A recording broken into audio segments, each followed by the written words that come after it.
We come to the monastery, nobody forced us to come. As John Fung used to like to say, nobody hired us to be born, we wanted to be born. Nobody's hired us among monks to ordain, we wanted to ordain. People who come to practice, nobody hired you. We're all here because we want to be here. It's something that comes independently from within. Like your decision to sit here and meditate, to focus on the breath. Nobody's forcing you. But you realize this is a good thing. And so you give rise to the intention from within. You give rise to the good intention from within. This is an important principle, even though we do have to depend on admirable friends to show us the way. Once we have a sense that there is the way, then we can independently decide we want to follow it. When the Buddha was asked whether the whole world was going to gain awakening, he didn't answer. Half the world, he didn't answer. 1/3, he didn't answer. That was because everybody has the power of choice. So we do have this source of independent goodness within us. Sometimes we're told that the idea of an independent self is a bad thing. But there are times when you have to depend on yourself entirely in order to make sure that your goodness stays solid. If you have to depend on other people to be good to you first before you can be good to them, that attitude is what takes the world down. It's the idea that you can independently decide that you want to do what's right, you want to do what's skillful. That's what lifts the world up. So have a very strong sense you have this source of independent goodness inside. It needs to be nourished, it needs to be developed. But you're free to develop it.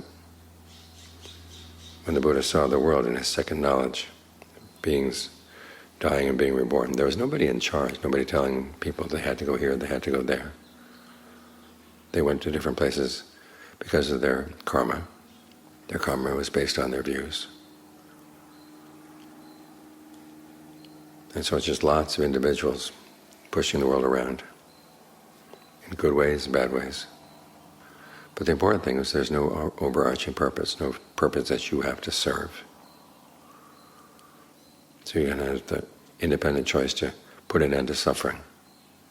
That's something you can do. It's something you're free to do. So make the most of that ability, make the most of that freedom.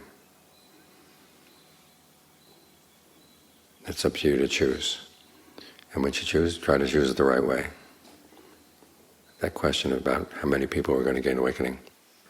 Venerable was sitting in, he was concerned that the person who asked the question would get upset that the Buddha wouldn't answer his question. So he took the man aside. He said it's like a gatekeeper at a fortress. He walks all around the wall of the fortress and doesn't see a hole big enough even for a cat to slip through. So he doesn't know how many people are going to enter or leave the fortress, but he does know if they're going to enter or leave, they have to come in by the gate.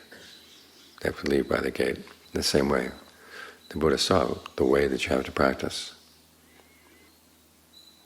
Developing skillful actions, establishing your mindfulness, developing the factors for awakening. Everybody has to follow this path, he said. That's what the Buddha knows.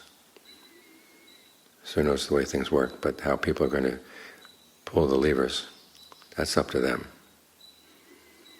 So try to be independent in pulling the lever in the right direction. Don't wait for somebody else to tell you what to do. You can learn by acting and by reflecting on your actions. And of course we're not doing this totally without help. But the will to do it, that has to come from within.